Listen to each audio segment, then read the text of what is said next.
I just want to get into this because it just brought me back to like our fan base. And did you see that when DB came back and played for us, that they got mad that our fan base was booing her? Can I give you this scenario? Yeah. What Sophie Cunningham is about to say about DeWanna Bonner just vindicated every Indiana Fever fan. And at the same time, put the soft WNBA media and players in their place. And it was necessary, because after DeWanna's exit, Fever fans were made out to be the villains, criticized for how they reacted in her return to Indy, labeled as unfair or even toxic. But now, thanks to Sophie, it's crystal clear. Fever fans weren't just in the right, they were completely justified. And honestly, after watching what Sophie said in this video, you'll wonder why they didn't boo her even longer and louder. Let's get into what Sophie said. But first, like this video and drop a ghost emoji in the comments if you think Fever fans had every right to boo. Coming in for Phoenix number 14, DeWanna Bonner.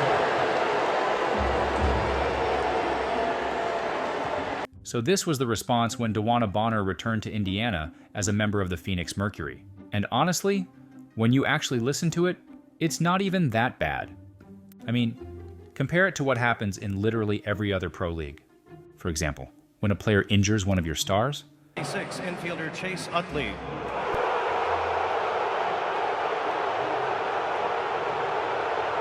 When a franchise player bails to join another team. Score the final 3.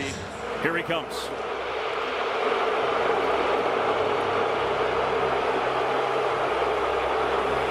Hell, fans boo their own team when they're playing bad.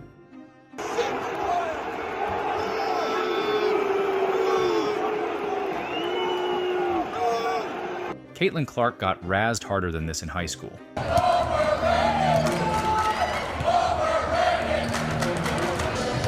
So yeah, if anything, Fever fans were being nice, considering Bonner was supposed to be their veteran anchor and bailed after just 9 games.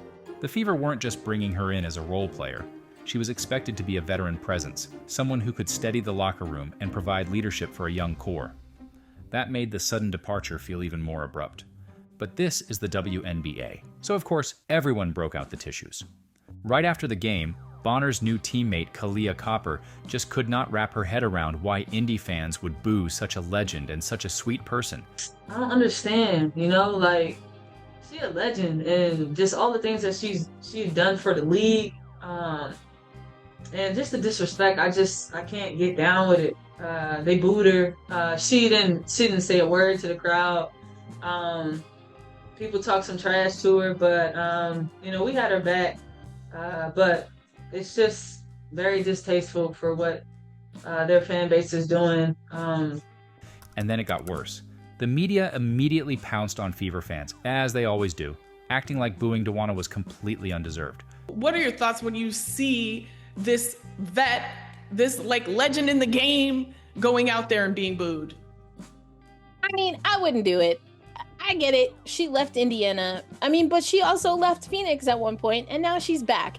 And Indiana getting a little hurt over this, a hurt heart space, when she didn't contribute very much. She wasn't there for a very long time. And it just seemed like for both parties that it wasn't a good fit. I don't really know why we booing sis. You know what I'm saying? Indiana still doing all right. First of all, you can't dunk on Fever fans for having their hearts hurt, then turn around and cry over a professional athlete getting gently booed. That's peak hypocrisy. But here's the real kicker. She actually argues that DeWanna didn't even do much in Indiana, so fans shouldn't be hurt. Like, she wasn't here long enough to matter. But that's the problem. DeWanna didn't show up on a league minimum deal. She came in on a $200,000 salary, which is basically a max contract in the W. The WNBA salary cap is $1.5 million. Her deal was 13% of that. For context, in the NBA, that would equate to a $20 million salary. Now imagine this. A $20 million NBA player signs with your team, plays 9 games, bails, gets waived with 0 compensation, then shows up on another roster weeks later. And people say it's uncalled for to boo? Make it make sense. Fever fans weren't just mad, they had every reason to be. Especially when you remember that they were genuinely worried about DeWanna during that stretch. For over a week, Bonner was inactive without public explanation. The team remained tight-lipped. On social media, fans speculated about injury, illness, or something serious off the court. The lack of information wasn't just frustrating. It created confusion and anxiety. People gave her grace during that period, assuming something serious had happened. They booed DeWanna Bonner. Of course they did. Just like sports fans would boo any player that left their team under those kinds of circumstances. Hell, we thought she had some kind of, hell, was she getting a tumor removed or something? It's personal. It's personal. No, she just didn't want to be with the organization anymore. And then you have to remember, she didn't even address the fans on her way out. No Instagram post, no thank you message, nothing personal. She issued a quick statement thanking the Fever organization, wishing them well, and basically just thanked them for granting her request to leave.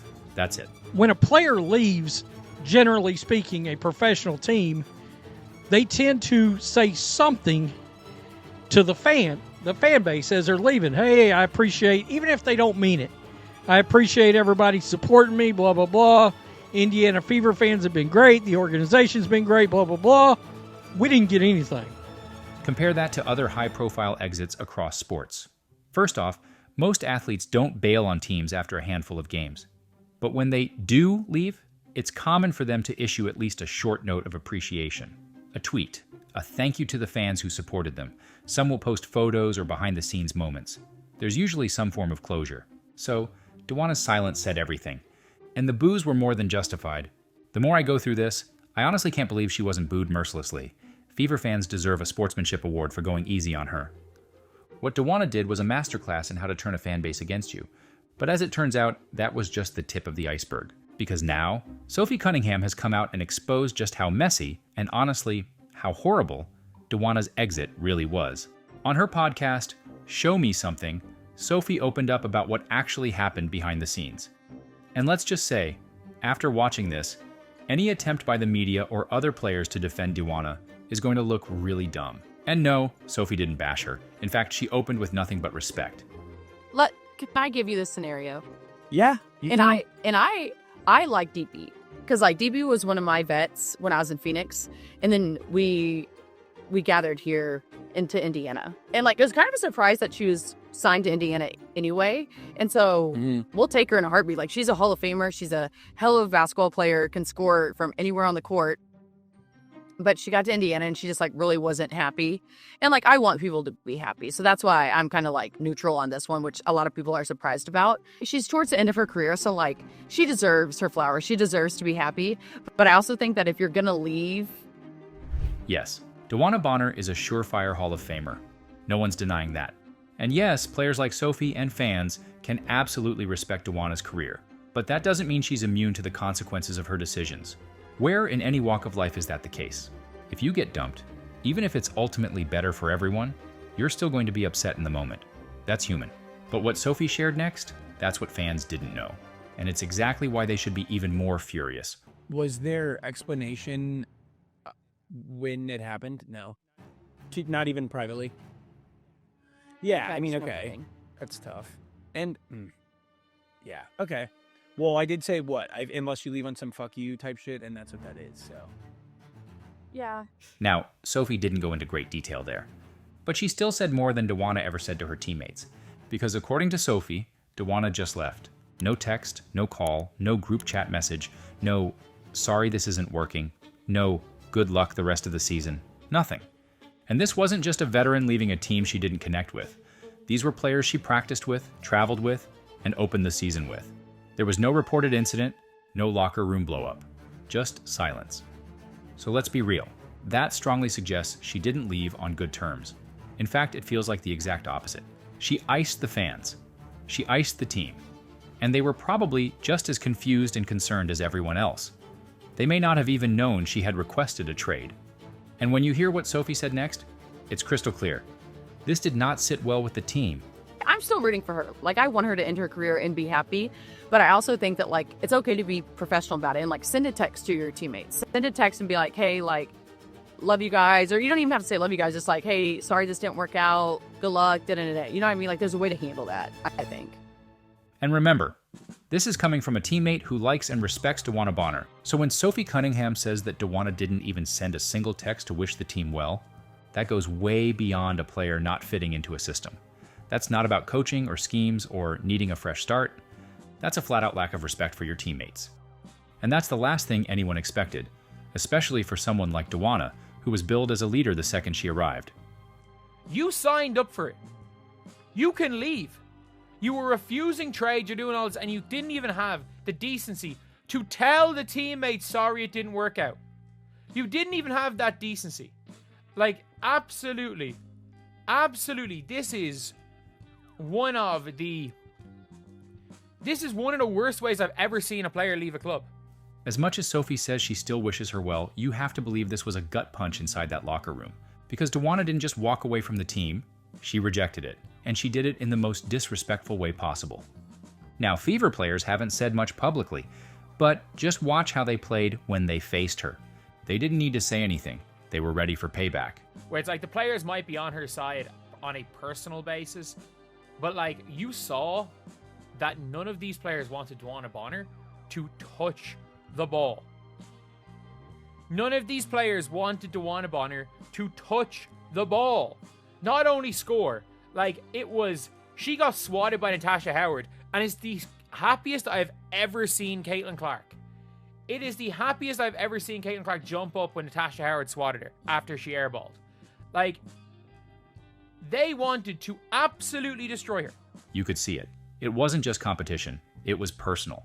And when they were asked about the fan response after the game, they were diplomatic, but clearly supported the fans for being fans and letting DeWanna have it. What was it like having DeWanna Bonner return to Indiana, and what were your thoughts on the fan reception tonight? Honestly, that got nothing to do with me.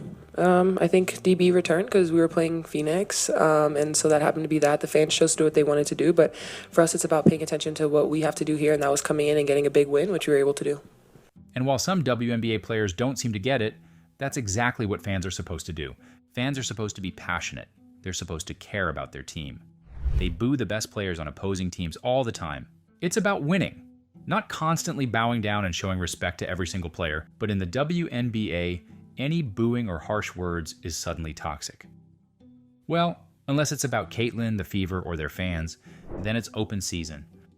The mindset of protecting everyone is, in my opinion, the same reason they still won't admit Caitlin Clark is the face of the league despite it being blatantly obvious. In that sense, Sophie's always been a breath of fresh air. Here's what she had to say about Caitlin Clark's impact on the league. And it literally like pisses me off when people are like, she's not the face of the league. Who would be? What? Sabrina? No. No, there's really good, well-known people in our league. I'm not discrediting them. Like, we have a lot of badasses in our league. Yeah. Like, hell yeah to that. I'm all for that. But when people try to argue that she's not the face of our league, Yeah. or if our league would be where we're at without her, you're dumb as shit. Yeah. You're literally dumb as fuck. She seems to be one of the few WNBA players who actually understands Caitlin Clark's importance and isn't afraid to call it out or call out the players and media who refuse to admit it. And honestly, it's hilarious. If the rest of the league just took cues from Sophie, they'd be way better off. All she had to do was defend Caitlin Clark once, on the court, and her social media skyrocketed by over 1 million followers. Crazy concept, just acknowledge the Caitlin Clark effect, and the fans will actually warm up to you. Because this is what happens when you don't. Hey, there are two groups of Indiana Fever fans. There's a group of Indiana Fever fans that want to see the Indiana Fever play well, and they enjoy Caitlin Clark. And then there's a group of Indiana Fever fans who aren't Indiana Fever fans. They're Caitlin Clark fans. And all they want to see is Caitlin Clark win an MVP, shoot logo threes, prove that she's 10 times better than Angel Reese, and they really don't care about winning or losing. I don't agree with everything Jason says beyond this, but he's absolutely right about one thing. There are Fever First fans, and there are Caitlin First fans. And the Caitlin First fans, they far outnumber the rest. You don't even have to guess. Just look at the Fever attendance before and after Caitlin Clark arrived. It's more than quadrupled. The goal should be simple. Convert Caitlin fans into Fever fans, and then into WNBA fans. But you don't get there by calling them racist or by downplaying Caitlin's obvious impact. That just insults everyone's intelligence, because these fans know exactly why they started watching. So when the league keeps pushing that narrative, new fans don't just ignore it. They push back. They start cheering for Caitlin and cheering against the league. They point out that she's the only reason they care about the WNBA in the first place, and they're not going to say it nicely.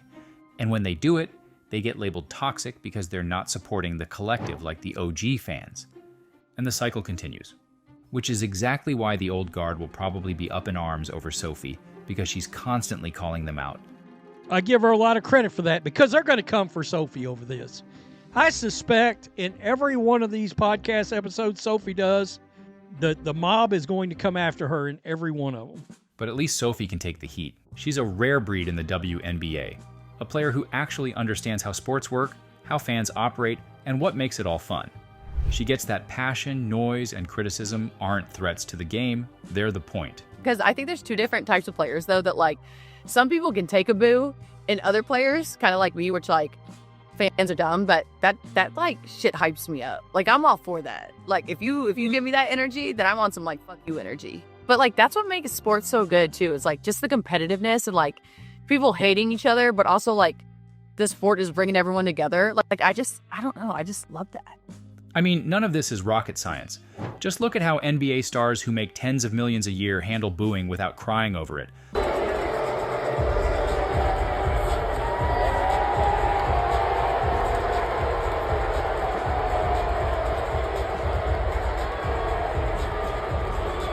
The bigger the stage, the bigger the spotlight, the louder the fans get, and that's why Sophie vindicated Fever fans twice on her podcast. First, by laying out just how poorly DeWanna Bonner handled her exit. It wasn't just a bad breakup, it was an all-time horrible exit. No goodbye to the fans, no message to her teammates, ghosted the locker room, then left the franchise and the fan base with nothing. And second, by standing up to the WNBA bubble that tries to shame fans for reacting the way any passionate sports fan would. Sophie didn't yell, she didn't trash anyone, she just told the truth. And in doing that, she proved that not every player in the league is disconnected from the people in the seats. She gets it. And if more players were like her, the league might finally stop pushing away the very fans it's been begging for. If you're still here, drop a goat in the comments because that's what you are for sticking around. Thanks for watching, and don't forget to subscribe for more WNBA content.